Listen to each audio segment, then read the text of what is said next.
Em qual frequência você se sente insuficiente? O meu nome é Marina Mels e todos os dias eu tenho a sensação de que eu não fui o suficiente em alguma coisa. Uma boa amiga, uma boa profissional, uma boa namorada, uma boa irmã, uma boa madrinha. Nossa, madrinha me pega demais, hein? Então, assim, alguma coisa eu fico devendo e geralmente é mais de uma ao mesmo tempo. Meu nome é Mariana e ultimamente eu tenho me sentido insuficiente com a minha produção científica. Eu estou o tempo todo achando que eu preciso estar lendo mais, escrevendo mais, produzindo e publicando mais. O meu nome é Larissa Guerra e diariamente eu penso que eu nunca faço o suficiente para cuidar do meu corpo, que eu não tô me preparando o suficiente para minha velhice, que eu não me dedico o suficiente pro Donas. Tudo isso enquanto eu me preocupo em ser suficientemente boa em quase tudo para não atrapalhar a vida de ninguém com as minhas questões. Suficiente é um termo geralmente antecedido pelo não nas nossas conversas. Não entregar o suficiente, estar presente o suficiente, se dedicar o suficiente. Essa medida tão singular parece ser uma daquelas linhas de chegada em que, na medida em que a gente se aproxima, ela se distancia. E a régua, claro, vai ficando cada vez mais longe. Hoje o nosso papo é com a psicóloga e psicanalista Mariana Lutz Biasi e é sobre o que significa, afinal de contas, ser suficiente em alguma coisa e sobre a nossa ilusão de autossuficiência. Daquele jeitinho que você já sabe. Então, boas-vindas ao Donas da Porra Toda. Donas da Porra Toda. O dicionário Oxford, ele é muito sacana. Porque ao mesmo tempo, ele fala que suficiente é aquilo que satisfaz, que basta, que é o bastante. O que vai dar uma diminuída na nossa régua. Bastante é bom, bastante parece ok. Mas aí tem um segundo significado, e aí é que ferra tudo. Para o Oxford, suficiente também é o que fica entre o bom e o sofrível. Agora me diz, entre nós, que mulher aceita estar perto do sofrível? Não existe, não há. Impossível. O suficiente tem muitas outras camadas. O encontro entre o nosso desejo de entrega e a expectativa de quem vai receber, por exemplo. Quem determina o que é suficiente? Ou então o nosso desejo de nunca entregar o que está acordado e sermos sempre mais. Ou então a relação delicada entre o quanto a gente consegue lidar com a vida sozinhos e o quanto a nossa autossuficiência é, na verdade, um desejo irreal de independência. Esse triplex, ele tem muito mais do que 3 andares. E aí, para decorar ele bonitinho, para encher a cabeça de vocês de questões, a gente chamou a psicóloga e psicanalista Mariana Lutz Biasi, esta maravilhosa, para ajudar a gente a entender sobre suficiência, sobre autossuficiência e qual é a relação disso com autocobrança, essa prática que eu tenho feito muito mais do que exercício físico. Mariana, por favor, se apresenta para quem ainda não te conhece. Então, eu sou a Mariana Biasi, sou uma passafundense e acho que ainda posso dizer recém-chegada em Porto Alegre, porque eu tô aqui oficialmente, assim, efetivamente desde janeiro desse ano. Eu sou psicóloga, né, de formação, fiz minha graduação em psicologia na UPF, a Universidade de Passo Fundo, e depois disso eu comecei a minha formação em psicanálise, né, eu entrei na psicologia com a ideia de trabalhar com a psicologia do esporte, mas no meio do caminho eu conheci a psicanálise, me encantei e foi um caminho sem volta. Então, logo depois da faculdade, eu comecei a minha formação em psicanálise numa instituição aqui de Porto Alegre, a Constructo, instituição a qual eu sigo associada. Comecei o meu trajeto, né, entre Passo Fundo e Porto Alegre. E aí eu fiquei muitos anos, assim, na estrada, né, entre idas e vindas, e veio a pandemia, né, e aí tive que parar, e ali eu comecei a me dar conta que talvez Porto Alegre não fosse só esse lugar de algo pontual, né, onde eu viria para alguma coisa, assim, só para estudar, e aí comecei a botar em marcha esse desejo de me mudar para cá, então agora oficialmente estou aqui com a minha clínica aqui, embora com muitos pacientes ainda de Passo Fundo também, para onde eu volto uma vez por mês, porque eu considero muito importante, né, a prática presencial da psicanálise. Então, mas é basicamente isso, assim. Sigo um pouco na estrada, mas pelo menos agora menos tempo.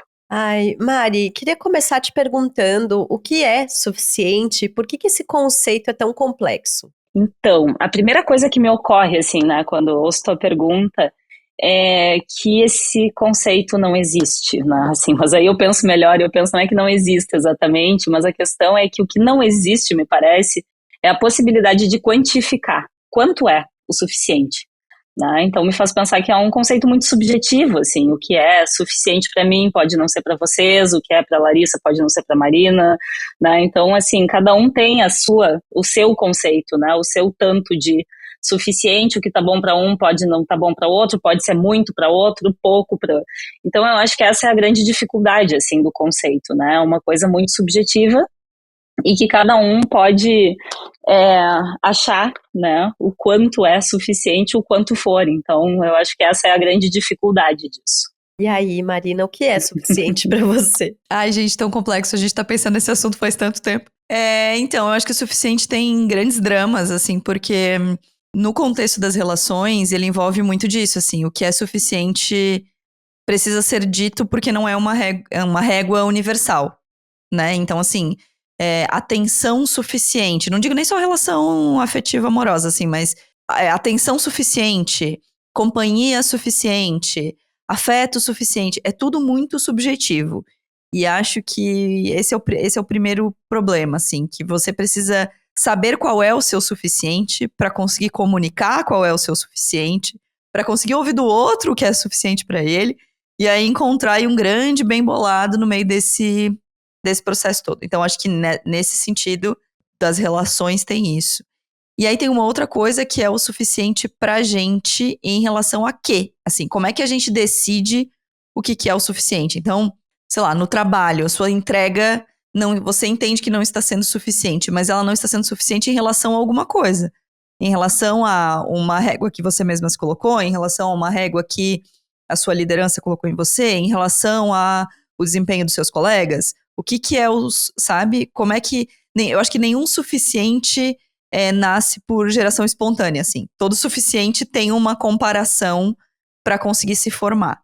E aí essa comparação é o que acho que tem muitas singularidades, assim, em cada um. E aí eu acho que entra o lance do gênero, né? Que a gente falou no começo, assim, que parece que para as mulheres o suficiente é sempre muito pouco. É sempre o mínimo. A gente confunde o mínimo e o suficiente de uma forma um pouco estranha, assim. Pois é, eu já tenho uma sensação um pouco inversa de que o suficiente pra mim já é muito. Porque eu sempre falo que eu sou uma pessoa que eu não tenho dificuldade, assim, eu tenho dificuldade pra escolher. Mas não é porque eu não sei, é porque eu quero tudo. E eu quero muito, em grandes quantidades. Então eu tenho muito essa sensação da insuficiência, porque o meu suficiente é bastante, sabe? E aí é sempre uma régua, realmente, como eu falei no começo do episódio, inatingível, né? Porque você entregar muito o tempo inteiro, você receber muito o tempo inteiro, é impossível. É impossível. E aí tu fica nesse ciclo maluco, assim, de pensar que o tempo inteiro você não está sendo o suficiente, de que você tá devendo, de que você não tá dando conta. E enfim, e queria puxar já para essa questão de gênero, assim, Mari, tu observa que mulheres têm essa sensação diferente de homens? Eu acho que tem duas coisas importantes no que vocês estão falando, assim, né? Uma delas é o que a Marina está falando, quem é que coloca essa régua, né? Quem é que mede essa régua, qual é a medida, né? Dela, assim. E a outra coisa é isso do querer tudo, eu acho que é uma coisa muito importante, que eu faço um parênteses aqui pra gente voltar depois, assim, né? Mas a coisa do gênero, então, voltando ao que tu me perguntou, eu acho que sim, é uma coisa que eu observo, e não só no consultório, assim, né? Eu acho que tem uma coisa, meu consultório atualmente está majoritariamente composto de mulheres, então eu acho que sim, né? Acaba que eu consigo perceber mais nesse público, mas eu acho que é uma coisa que a gente percebe na sociedade, assim, né? No geral. Agora, eu estava pensando, indo por um outro caminho, mas me ocorreu isso, que vai por uma questão estética, né? Eu lembrei de uma pesquisa que vira e mexe aparece de novo e as pessoas repostam nas redes. Eu não vou saber reproduzir aqui os resultados, mas é uma pesquisa que perguntam sobre o quanto a pessoa se acha bonita, né? E 3% dos homens se acham feios e dizem que mudariam algo neles, assim, né? E a aí gente isso é muito curioso. Volta e meia a gente se a gente for ver o resultado das mulheres, eu não sei qual é o número, mas é mais de 95% com certeza, né? Que mudaria algo no seu corpo, enfim. Então eu acho que tem essa questão, isso é muito presente, né? Mas a questão que eu acho importantíssima nisso como é que eu posso colocar assim, é suficiente para quem? né? Porque às vezes, e isso é uma coisa que eu percebo do íntimo, assim, né? Eu acho que às vezes a gente tá sozinha, se arrumando, se olha no espelho e pensa, tá bom, tô uma grandíssima gostosa e é isso aí, né? E aí, quando a gente sai, aí a primeira pessoa que a gente vê não corresponde, não elogia, não fala nada, já vai diminuindo um pouco isso. E se o outro olha de cara feia, bom, será que eu não tô bem hoje e tal? Então, eu acho que fica muito essa coisa, assim, né? O suficiente para quem? Né? Para quem que eu me arrumo? Para mim ou me arrumo pro outro, né? Então, eu acho que essa questão estética pega muito e muito, muito nas mulheres, né? Isso eu não tenho dúvida. E agora, eu acho que se a gente for pensar em outras questões, também, né, a mulher sofre muita pressão, assim, na sociedade, a coisa da casa, dar conta de tudo, dos filhos, enfim, tem gente que acha que tem que cuidar de marido, essa coisa toda, né, então é como se tivesse uma ideia de que a mulher tem que dar conta de tudo mesmo e dar conta de si e dos outros, né. Então, eu acho que sim, eu acho que pesa mais quando a gente pensa na questão de gênero, pesa mais para as mulheres, sim. Tem uma coisa sobre o suficiente que eu acho que a gente, pra mim, esbarra muito, que é como se fossem duas caixinhas diferentes. Uma do que pode ser medido e a outra do que não pode ser medido. Então, sei lá, trabalho. Você trabalha fazendo fazendo gola de camiseta. Você é costureira e trabalha fazendo gola de camiseta. Você é advogada e faz petições. Ou você não importa, todas as profissões, assim. Você tem um número. O suficiente pro meu dia é tanto. Se no mês eu tenho que fazer tanto, são 20 dias úteis, e aí você consegue ir lidando com aquilo, né? Dinheiro, por exemplo. Você sabe o quanto é o suficiente pro seu mês e o quanto você precisa. Coisas que são objetivas, são fáceis de medir. Acho que muitas vezes lá nas metas do começo do ano é um grande exemplo disso, né? A gente define o suficiente como. Assim, a gente superestima o suficiente, a gente fala que a gente vai juntar, todo mundo vai ficar milionário, né? Vai juntar 40 mil reais no ano, você vai comprar um apartamento, um carro e fazer uma reserva de emergência, mas ainda assim tem um número ali, tem uma coisa que você consegue medir. Agora tem um outro suficiente que é muito subjetivo. E aí eu acho que a gente perde a mão. Todo mundo. Não sei se mais as mulheres, mais os homens, se é só uma questão de gênero ou não, mas eu acho que aí é o que a gente perde a mão, assim. Que é isso, a Larissa falou lá na abertura dela do suficiente pro donas. O quanto é o suficiente? A gente não tem essa medida. É muito subjetiva. Eu falei da minha relação com as minhas afilhadas, que eu me sinto sempre sendo insuficiente para as minhas afilhadas, porque o padrão de amadrinhamento que eu botei para mim, talvez eu nunca vá cumprir, nunca vai existir. Então é muito mais subjetivo. Tem como a gente tentar trazer algo de racionalidade para isso que é subjetivo, pra gente tentar sofrer, eu não sei se eu usaria essa palavra, mas pra gente tentar se cobrar um pouco menos, Mari, ou não? Ou é só mais uma coisa que eu tô querendo ser suficiente que eu não tô conseguindo? Pois é, racionalizar é uma tentativa, acho, né, de entrar nisso, assim. Mas o que eu fico pensando é que é um assunto que vai muito além do racional, assim, né? A gente pode pensar, né, que isso que tu estava falando, a gente pode quantificar e pensar, bom, tá bem, atingir meu número e tal, mas mesmo assim, o cara que faz a pessoa que faz golas de camiseta, né, e fez 30 e pensa, ok, fiz as 30 que eu me propus a fazer hoje, lá pelas tantas vai pensar, pô, mas será que ficaram boas ou será que eu não podia ter feito um pouquinho mais, né? Eu acho que é uma coisa muito intrínseca do ser humano, assim. Então, eu penso nessa questão, assim, porque eu acho que a gente tem uma coisa que a gente fala, como é que eu posso chamar, assim, a gente tem uma coisa constitutiva que tem a ver com insuficiência, né, eu acho que todo mundo é um tanto insuficiente, né, a gente passa por um momento da vida, momento do nosso nascimento, a gente está completamente dependente do outro, né, isso que o Freud chamou de desamparo, por exemplo. Fiquei pensando em como que a gente podia traduzir isso, eu traduzo para uma insuficiência constitutiva, assim, né? Então a gente tem isso lá no primeiríssimo momento da nossa vida, eu acho que é uma coisa que a gente carrega, né, a vida fora, assim, essa ideia dessa insuficiência, né? Então, racionalizar isso, eu acho que é uma tentativa, né, de dar conta disso, mas eu acho que é um sentimento que nos acompanha do início ao fim da vida, assim, né? E aí, claro, eu acho que tem uma coisa que é natural, da gente se sentir assim, que a gente está aqui discutindo e tal, mas eu acho que tem também questões, momentos em que isso aperta muito, né? Então, que isso traz muito sofrimento para determinados sujeitos. Então, aí eu acho que é importante, né? Acho que a gente falar sobre isso não é patologizar nada, porque todo mundo se sente insuficiente em algum momento da vida, né? Eu acho que isso aí é parte da vida, assim. Agora, quando isso traz muito sofrimento, eu acho importante a pessoa poder ir atrás, tentar saber. E aí, numa análise, por exemplo, né, falando aqui, puxando para o meu assado, é isso, é poder rastrear na história de cada um, né, o que faz com que a gente se sinta tão insuficiente, né? Mas, no mais, assim, eu acho que isso tudo que a gente está falando aqui pode ter muito a ver com essa coisa da entrega, assim, né, essa ideia de que a gente sempre tem que entregar algo pro outro.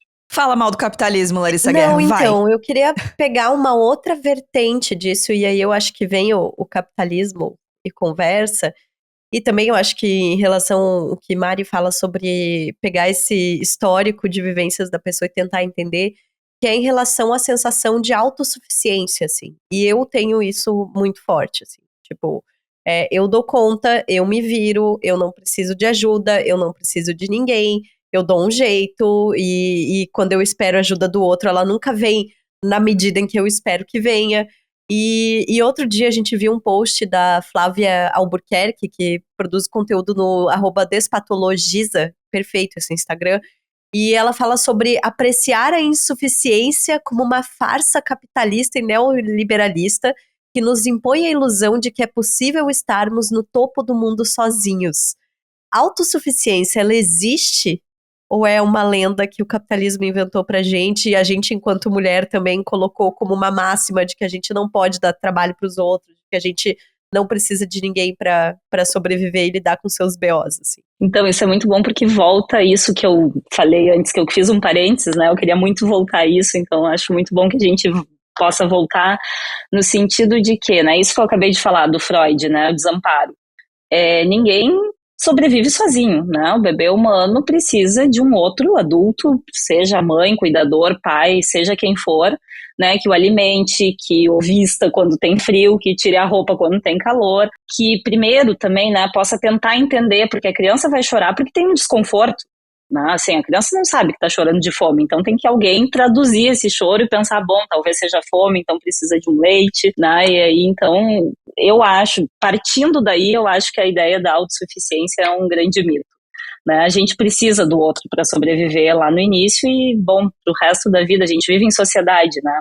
E aí a ideia do topo do mundo também é muito interessante, porque, bom, o topo do mundo, também não sei se ele é quantificar, não sei se é de quantificar ou qualificar, mas o topo do mundo para mim pode ser subir na árvore do meu quintal aqui e eu me sentir no topo do mundo, né? Ou pode ser, sei lá, bom, uma história triste que aconteceu agora, né? Pode ser escalar um vulcão na Indonésia. Então o topo do mundo também é diferente para cada um, assim, né? E será que esse topo do mundo pertence a nós mulheres também? Esse topo do mundo que o capitalismo cria e impõe para a sociedade no geral, assim? Quando vocês falaram de autossuficiência, eu lembrei de outro conceito que me pegou muito, assim, quando eu li o Descolonizando Afetos, da Jenny Nunes, quando a gente estava bem no auge desse livro. E ela, a coisa que mais me marcou no livro, assim, de todas, é que ela fala que na cultura dela, a independência não existe. É uma coisa que não faz sentido dentro da forma deles de enxergarem o mundo. De que eles enxergam o mundo sempre de forma interdependente. E isso muda tudo, todas as relações, todos os tipos de relação, todos os tipos de entrega, todos os tipos de convívio.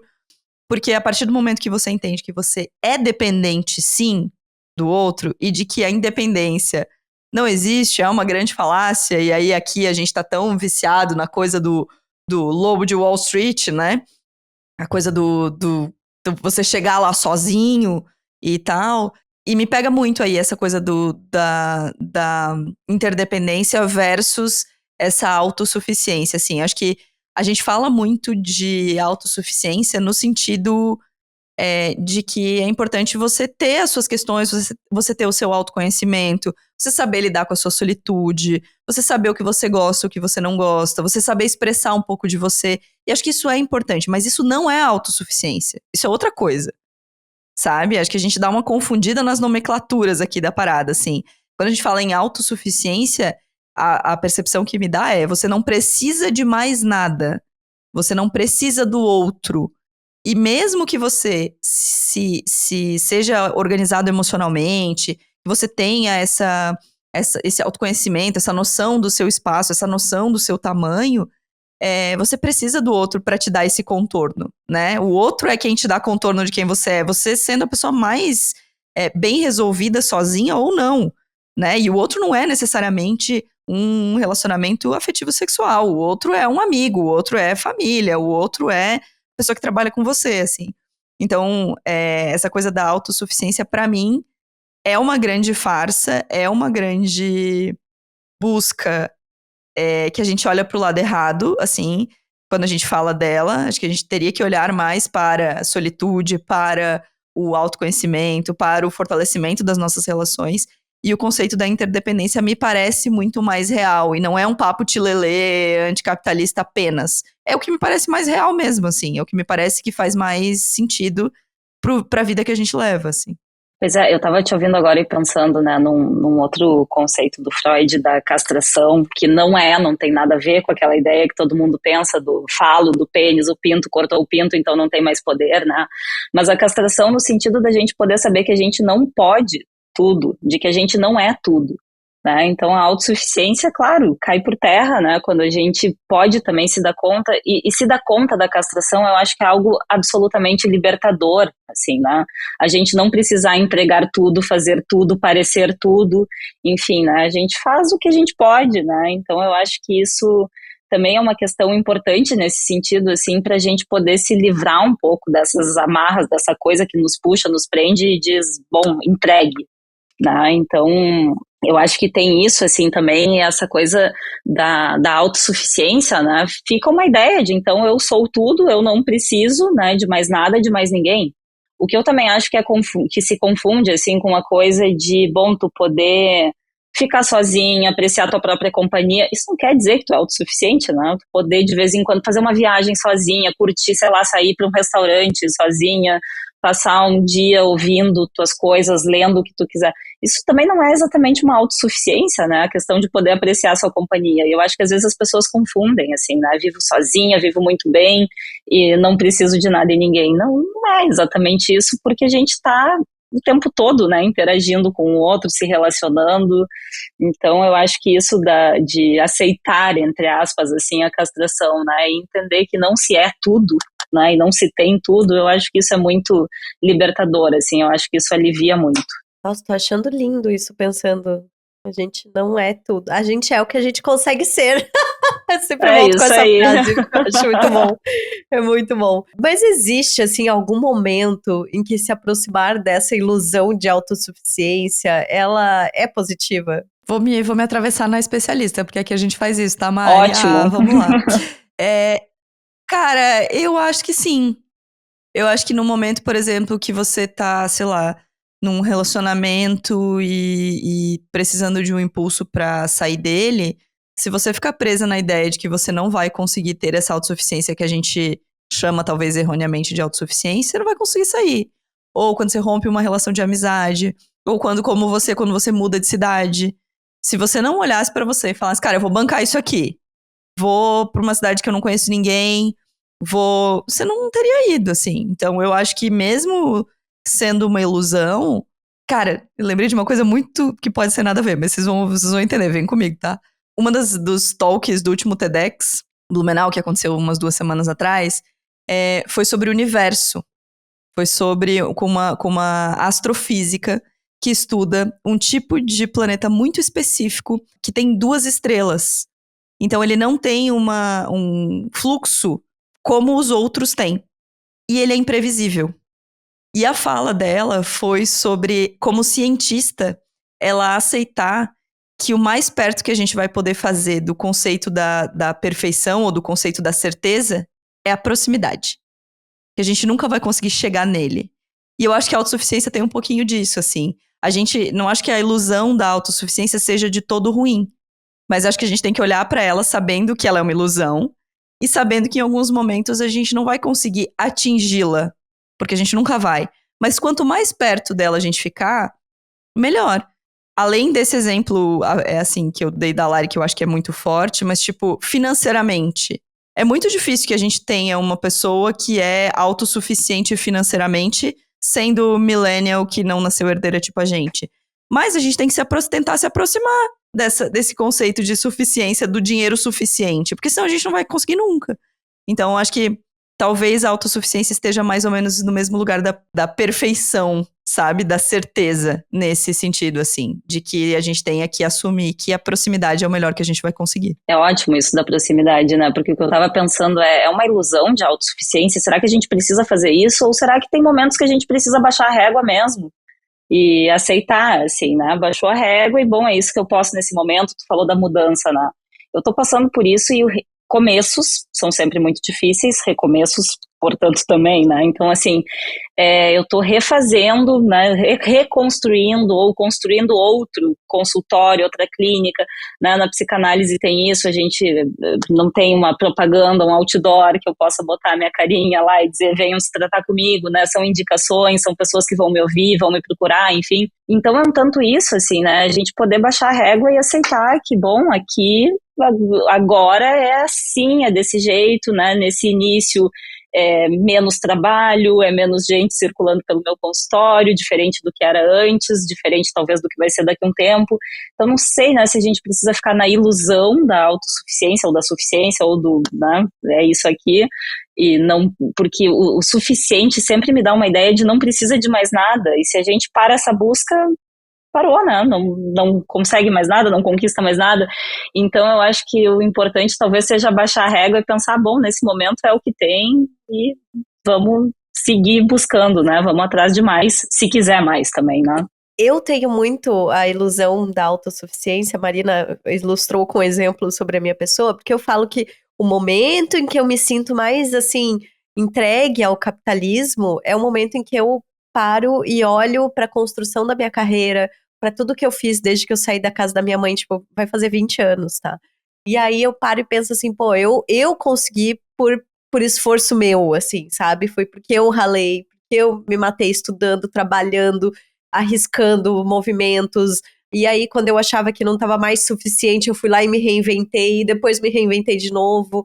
Então, eu tenho, nesse momento, eu viro muito cadelinha do capitalismo, assim, sabe? Me sinto muito, tipo, ai, tá, eu preciso reconhecer. Porque é um negócio que me dá um orgulho também de pensar que, cara, sabe? Eu e a Stephanie Ciola, a gente sempre fala, olha da onde a gente veio, sabe? Tipo, a gente veio do nada, a gente veio sem patrocínio, sem herança, sem estrutura, e a gente conseguiu sobreviver, assim, e tá conseguindo e tá fazendo o seu nome sem incomodar ninguém, que daí também é outra pira que eu tenho, assim, sabe? Mas essa questão também de tu ir, eu acho que entendendo que essa régua, ela não é estática, né? Que sim, ela, às vezes ela se distancia muito, mas que às vezes tu também pode nivelar, talvez seja um pulo do gato interessante, assim, pra gente ter. E eu me pego muito com essa coisa do tá, quando eu chego no suficiente, eu penso, mas eu quero mais, sabe? E eu vi uma frase, até anotei pra trazer pra esse episódio, eu vi uma frase que eu printei no Twitter, que fala assim, achar que tudo precisa ser extraordinário, ou muito bom, maravilhoso, é um jeito sutil de nunca se sentir satisfeito. Toma Muito na cara, bom. assim, né? Depois dessa. Isso aí. Mas eu acho que o satisfeito também é gostosinho. Sim, aí é que tá. Também é gostoso, mas, como já dizia os Rolling Stones, né? I can't get no satisfaction. Assim. Mas é que é bom curtir esse momento da satisfação, assim, né? É bom poder aproveitar, mas é um pouco isso também, eu acho que é uma coisa que passa, porque a gente não fica sempre satisfeito, né? Pode ficar muito feliz com uma conquista, ficar muito satisfeito, tá contente e tal, mas logo tem um outro projeto em vista, outra coisa pra fazer, e aí não é uma coisa também querendona isso, assim, né? É uma coisa de poder fazer outras coisas, ir atrás de mais satisfação, sentir de novo aquela satisfação, né? Isso é outra coisa que me lembra a coisa freudiana que eu estava falando antes, assim, né? O desamparo, né? A gente vai nascer e vai chorar e vai respirar, não sei o quê, e o primeiro desconforto que a gente sente vai abrir um berreiro é de fome. E aí vai vir, aqui vou falar mãe, né? A mãe que vai dar o peito, e aí ela vai te abraçar, na melhor das hipóteses, né? Te abraçar, te olhar, conversar contigo, e tu vai receber o leite que vai matar tua fome, mas tu vai receber algo a mais. E é como se a gente ficasse a vida inteira em busca desse algo a mais, né? Então o leite vai saciar a minha fome, mas tem outra coisa que eu encontrei ali naquela primeira mamada que eu nunca mais vou encontrar.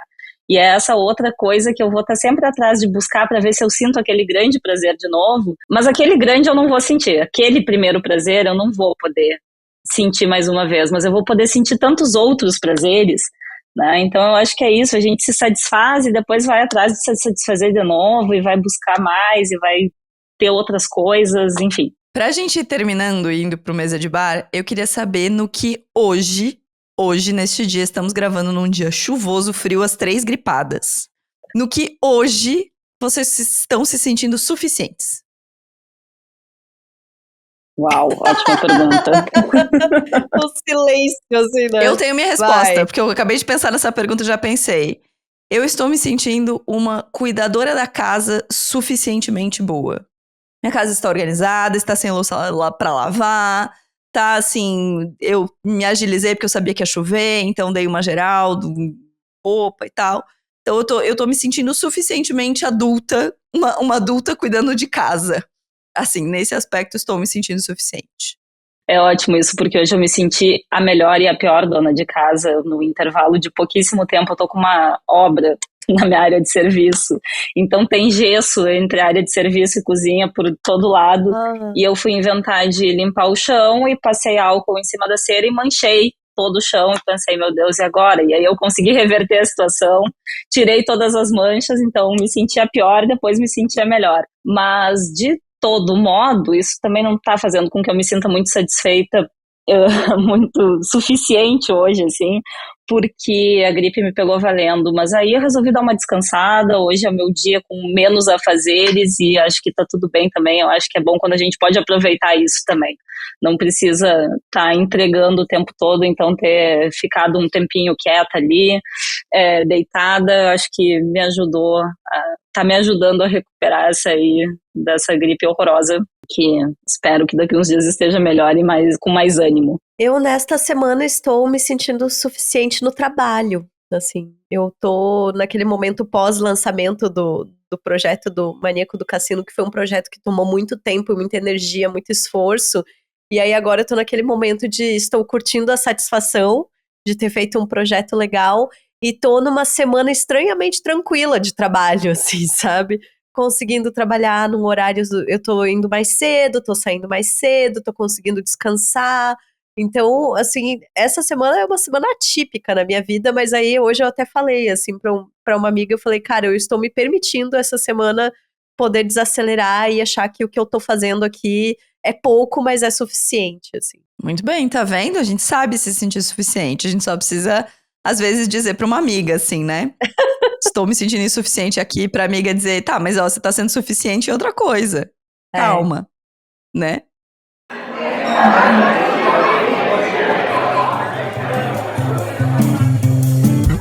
Chegamos na nossa mesa de bar, a mesa de bar mais gripada do Mesa de bar. Todas anasalhadas. Gente, olha, assim, quem vier falar bem do inverno no nosso grupo de apoiadoras vai tretar comigo, tá? Porque, como disse Mari Florencio, que é a nossa apoiadora maravilhosa, hoje a gente tava conversando, e ela disse assim, cara, eu não vejo a hora de chegar o melhor dia do inverno, o dia que ele acaba. E é verdade. É verdade. Mas eu quero te lembrar da nossa campanha de financiamento coletivo lá no apoia.se/Donas da Petoda. A partir de R$5 por mês, você contribui com Donas, participa do nosso grupão de fofocas que funciona no Instagram, porque assim, se tivesse uma ferramenta da qual eu adoraria me livrar na humanidade, é do WhatsApp, tá? A gente é contra. Mas a gente tá lá sempre no grupão dispostas a conversar e sempre rolando fotos e fofocas. Inclusive, Marina, com 1000 fofocas do TEDx, encontrou ouvintes. Maravilhoso, né? Ai, foi tão lindo. Muito bom. É isso, eu encontrei vários ouvintes do TEDx, foi muito legal. A vocês ouvintes que foram me abraçar no TEDx, muito obrigada. Foi muito legal encontrar vocês pessoalmente. Me deu até um pouquinho de gatilho de um evento presencial, tá? Um pouquinho, foi pouco, já passou, tá? Já era, não quero mais. A gente já prometeu que esse ano a gente vai ficar de boa. Prometemos. Entendeu? Então, Eu prometi pra mim mesma. Se você não prometeu, aí eu não sei, né, amiga? Aí vamos lá. Enfim, estamos de boas porque já estamos trabalhando muito em outra coisa. Episódio 280, fiquem ligadas, vai ter novidade por aqui. A gente tá preparando uma série de coisas novas pro Donas que a gente já queria ter feito há muito tempo. E agora vem aí gostoso, vem aí lindão. Então, fiquem de olho nas redes sociais. Dia 9 de julho já está chegando. Também conhecido como semana que vem. Tem novidade por aqui. E logo depois vai ter mais novidade ainda. Então, fiquem de olho lá no @donasdapetoda no Instagram. Segue a gente no Spotify, segue a gente no YouTube, se inscreve. E se você quiser fazer parte do nosso grupo de fofocas muito maravilhoso, que a gente fica trocando sobre os episódios, o da semana passada, sobre crise millennial, rendeu muito, menina. Né? Aparentemente, não é só a gente que não se sente adulta ainda, perto dos 40. Então, se você quiser fazer parte e também participar do nosso Clube do Livro, que agora é Donas da Porra Toda mais Pós-Fácil Podcast. É só ir lá em apoia.se/donasdapetoda e contribuir a partir de R$5 por mês. Muito bem, Mari. Como as pessoas te encontram para conversar? E a gente queria também 2 dicas na nossa mesa de bar. Então, meu Instagram é fechado, mas assim, pode mandar uma mensaginha que a gente pode conversar por ali, né? Eu vejo as mensagens que entram nos pedidos de mensagem, não sei como chama. Eu tenho um site também que as pessoas podem acompanhar um pouquinho do meu trabalho, ele ainda está em construção, algumas coisas vão entrar lá ainda, né, que ainda não estão colocadas. psicanalysepoa.com.br, meu Instagram é @maribiasi, né, ali tem contato, tem e-mail e aí a gente pode ir conversando. Tem um livro que eu li recentemente, Não Fossem as Sílabas do Sábado, Mariana Salomão Carrara, muito bom, fala sobre o luto feminino, livro bem interessante, gostei bastante. E a outra coisa que eu ando meio, que tá me acompanhando, assim, o tempo todo, é o álbum, né, Caetano e Bethânia, que é o disco que saiu do show que eles fizeram, maravilhoso. E aí, desde que foi lançado, é o que tem me acompanhado, tenho ouvido dia e noite, assim, e sugiro que as pessoas parem tudo, coloquem um fone de ouvido e escutem do início ao fim, porque tá muito bom. Eu vou recomendar um livro que eu li nos últimos dias, que é O Amante Japonês, da Isabel Allende. Eu fiquei muito maluca quando eu li A Casa dos Espíritos. Eu acho que, de fato, assim, é um dos melhores livros de literatura latino-americana. E aí, a Marta, nossa amiga, tinha me recomendado ler O Amante Japonês. Um dia eu falei, tô a fim de ler um livro, assim, queria ler uma coisa, assim, tipo, pra me distrair, maravilhosa. Ela falou, leia este. E aí, O Amante Japonês é a história de uma mulher idosa que mora numa casa de repouso, lá na Califórnia, sei lá o quê. E ela tem um amante japonês. E aí, eu não vou contar mais muita coisa, porque a história dá várias voltas, assim, a cuidadora dela e um sobrinho, um neto, eles começam a reconstruir a história dessa família, né? A Isabel Allende muito nessas histórias familiares, mas a história vai dando várias voltas, assim, e ela é muito bonita, muito contemporânea, assim, eu achei belíssimo esse livro. E aí, eu vou recomendar também uma mini novela, que eu tô chamando assim, da Globo, porque eu assinei a Globoplay pra ver Pablo e Luizão, né? Acontece que a minha assinatura vai acabar daqui 3 dias, e essa semana eu comecei a ver Guerreiros do Sol, e agora eu descobri que tem 45 capítulos, e eu não sei como é que eu vou dar conta de terminar de assistir. Porém, nesta semana eu estou vivendo basicamente para chegar do trabalho, ligar a TV e assistir o máximo de episódios possíveis, tá? É uma história de cangaço, se passa na década de 30, uma história de 4 irmãos que viram cangaceiros por conta de uma treta com o coroné da cidade. E assim, fotografia linda, figurinos, a história te pega muito, o ritmo é maravilhoso. Tem coisas, assim, super fora dos padrões de novelas televisivas da Globo, assim, de novela de TV aberta. Fiquei passada, assim, com algumas coisas. E recomendo demais, maravilhoso. Assistam.